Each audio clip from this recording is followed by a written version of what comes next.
Hey guys, how's it going? It is my different username here, and today we'll be covering one of the most surprisingly infamous machine pistols created from the original days of Czechoslovakia, and it was a weapon created for officers, tank crewmen, special forces, and apparently even kidnapping. Well, anyway, here we have the VZ61 Skorpion machine pistol made out of Lego.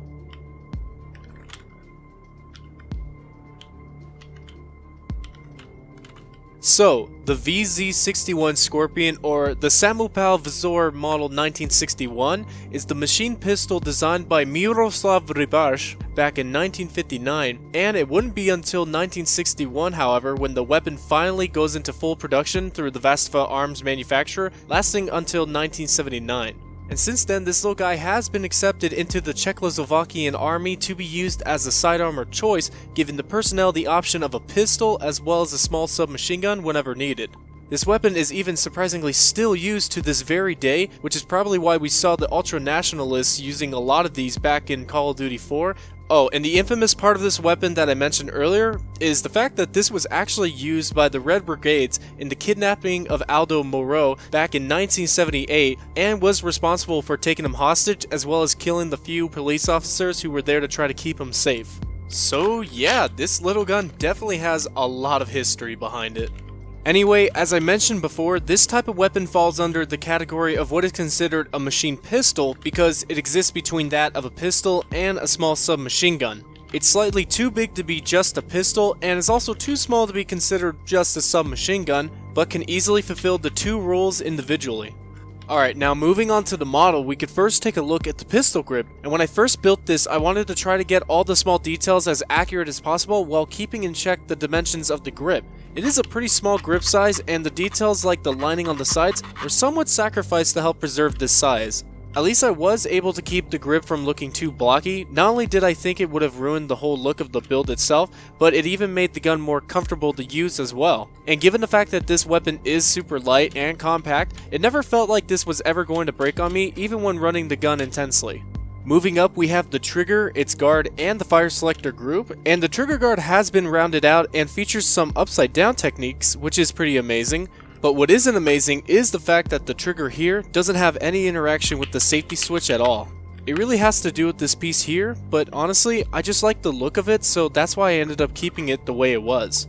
And here we have the magazine for the Skorpion, and this is the standard magazine, which runs at about a capacity of 20 rounds, and something you'll notice is that one side you can see it extends to 4 studs in length, while the other only reaches 3. The magazine itself is technically only 3 studs in length, but the 4 stud wall is really meant to be like a guiding rod, or maybe like a type of reinforcement for the mag. Not really too sure, I just know that's how the mag was originally made.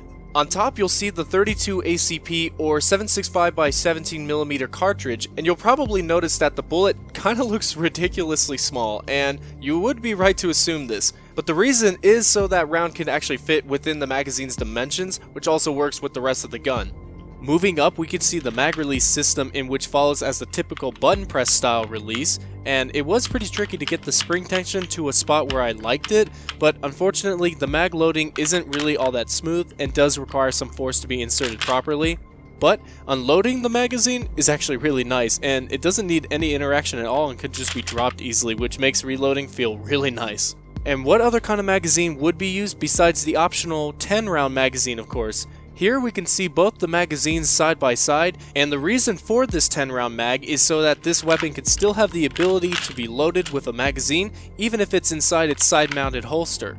And this magazine does allow the weapon to be more useful in a pistol role rather than a submachine gun role like the 20 round magazine. Now, the stock here has to be one of the most recognizable aspects of this gun just because of how much of a unique look it gives off. Besides that, it serves as a non-adjustable overfolding stock piece, and it can swivel back to a canted angle, allowing the weapon to be somewhat properly controlled, more for its fully automatic capability. It even features these newer 90-degree angled tube parts, which really brings the look of the real stock to life, and the stock is somewhat sturdy, surprisingly, but the only downside to it is just really how small it is. While using the stock, the gun gets about this close to your face, and it's not really the most comforty feeling to have the gun be this close to the face. I have seen videos of people shooting, however, where they end up using this as a cheek well, which I could imagine being useful in semi-automatic firing, but not in full auto. And I've even seen people do this. Yeah. Oh, and there is actually the option to remove the stock altogether. Not necessarily too viable, but does help the gun feel a lot more nimble, and you can even see more of the details on the gun as well than you normally could with the stock on, so I'll just leave it off for the time being. And if we move to the front, we could take a look at the barrel, where there's not really much going on here, but I did create some subtle sloping for the barrel so the design can mold properly into the receiver, just like the actual gun. And something new that I wanted to try with this weapon was using this barrel piece as the end of the barrel. I honestly think it works with this type of weapon, but I'm not sure if it will end up being a recurring design for other weapons such as pistols or anything like that. I don't know. Maybe tell me what you guys think down below. Anyway, up next we have the bolt of the gun, and this aspect for me was a really huge priority to get right. I wanted it to be able to cover up the cutout sections along the sides of the receiver, as well as the ejection port on the top, which they do pretty well. The bolt is even pretty crisp and has a nice sound to it whenever it is charged. And the whole thing is even ambidextrous as well, so it's possible to pull back on the right, left, and even both charging handles at the same time. And when you do pull back on them, you can actually see into the gun and see the bullet from the magazine itself, or just nothing at all when the gun is empty. The one and only downside to this bolt design, however, happens to be the fact that it doesn't actually have a full travel and only really moves back around 4 studs. The reason for this actually has nothing to do with the system or the rubber band, but instead has to do with the rear sight, which does have these 2x2 coupling plates built into the back of the gun. But honestly, they make really great looking ears for the sight, and that's kind of why I kept the design the way it is. And hey, since I did mention it, we might as well finally take a look at these iron sights.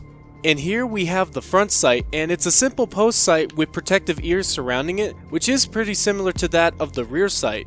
And aiming these down is relatively easy enough, but realistically is seen to be only viable during semi-automatic firing for shots that are typically ranged around 75 meters. Beyond that, however, I could easily see this weapon realistically being used with more of a point fire scenario and in full auto, which does kind of make the sights not all that important to use. And with all that said, the VZ Skorpion has definitely made itself into a remarkable piece of machinery as well as history too, and it's a pretty fun creation to play around with. Sure, it doesn't have every single feature of the weapon, but absolutely has made massive improvement compared to my older and even oldest version of this model. And, well, we've made it this far, so I believe it's definitely time that we test out and see what this thing can really do.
So guys, subscribe if you want to see more epic LEGO creations made later in the future, like, favorite, and comment if you have enjoyed, and, as always, thanks for watching, and have a happy Valentine's Day.